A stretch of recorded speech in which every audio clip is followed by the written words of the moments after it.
Hello అండి అందరికీ. రీసెంట్‌గా 'ఇక్క' అనే ఒక హిందీ సినిమా తెలుగులో రిలీజ్ చేశారు. ఈ సినిమా చాలా బావుంది. ఈ సినిమాలో హీరో సన్నీ దేఓల్ అలాగే విలన్‌గా అక్షయ్ ఖన్నా నటింపచేశారు. ఈ సినిమా నాకైతే చాలా బాగా నచ్చింది.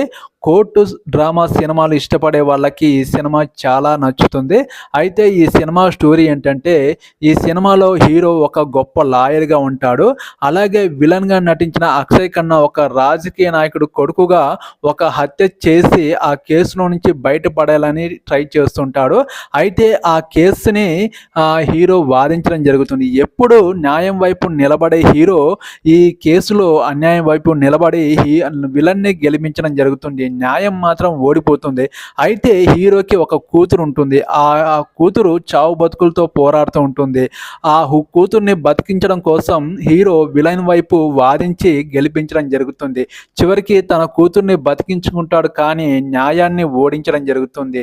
చాలామంది హీరోని తిట్టిపోస్తూ ఉంటారు. అయితే చివరి వరకు ఆ విలన్ని గెలిపించిన హీరో చివర్లో ఒక ట్విస్ట్ కూడా ఇస్తుండే. అసలైన ట్విస్ట్ లాస్ట్‌లోనే ఉంటుంది.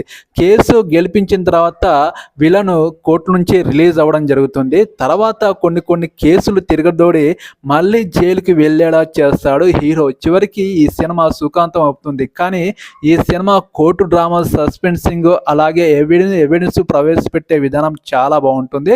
కోర్టు డ్రామా సినిమాలు ఇష్టపడే వాళ్ళకి ఈ సినిమా చాలా బాగా నచ్చుతుంది. నాకైతే ఫస్ట్ హాఫ్ చాలా బాగుంది. సెకండ్ హాఫ్ కొంచెం నిడివి అనేది కొంచెం స్లోగా ఉంటుంది. అయినా కానీ లాస్ట్‌లో చాలా బాగుంది. ఈ సినిమా నెట్‌ఫ్లిక్స్‌లో స్ట్రీమింగ్ అవుతుంది. ఖచ్చితంగా చూడండి. ఈ సినిమా మీద కామెంట్ సెక్షన్‌లో తప్పకుండా కామెంట్ చేయండి. వెళ్ళే ముందు నా ఛానల్‌ని ఎవరైనా సబ్స్క్రైబ్ చేసుకున్న వాళ్ళు ఉంటే please support my channel, subscribe చేయండి.